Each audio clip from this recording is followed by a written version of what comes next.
Alors aujourd'hui, je viens vous parler d'un événement, le Cardio Connect, qui s'est déroulé aujourd'hui, où on a eu droit à deux excellents orateurs, tant sur le plan intellectuel, et puis leur renommée est connue et reconnue, que sur le plan humain, pour vous dire toute l'importance des facteurs de risque.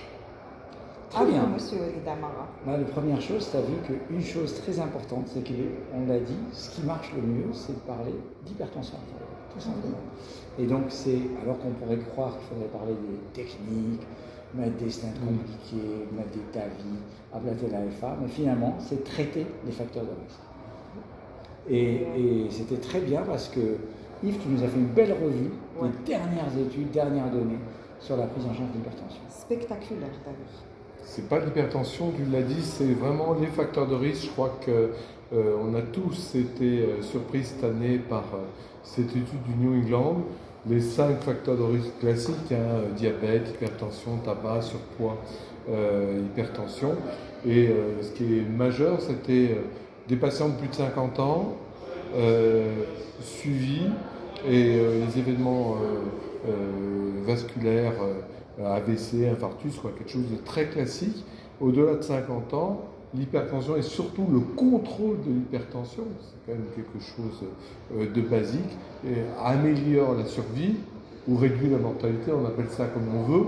Je trouvais que la présentation du New England est intéressante parce que, en gros, on a des bénéfices en termes de survie en bon état, et ce point-là est majeur.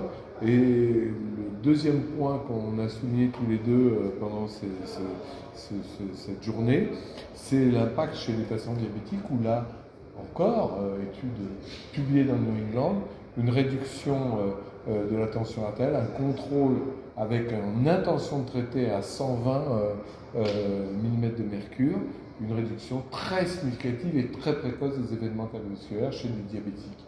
Là encore, tout va dans le même sens. Un cardiologue, quelle que soit sa spécialité, doit évaluer les facteurs de risque, tous les facteurs de risque et les traiter.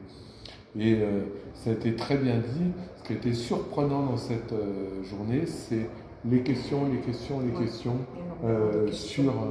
des choses, comme tu le soulignais, simples de la vie quotidienne du cardiologue, avec le seuil.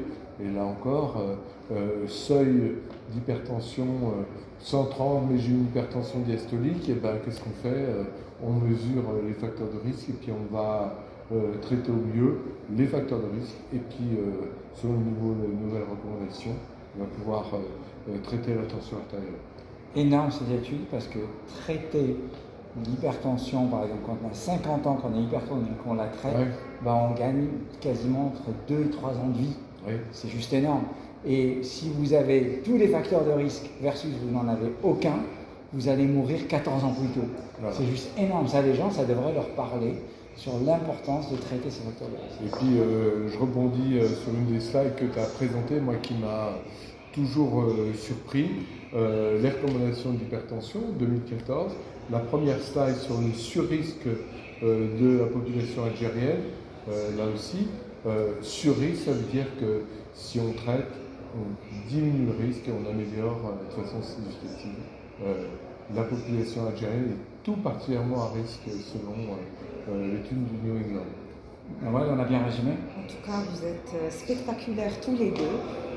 Je recommande qu'aucun ne rate aucune présentation que vous faites. Et merci beaucoup pour cette vidéo. Merci beaucoup tout le monde. Au revoir. Au revoir.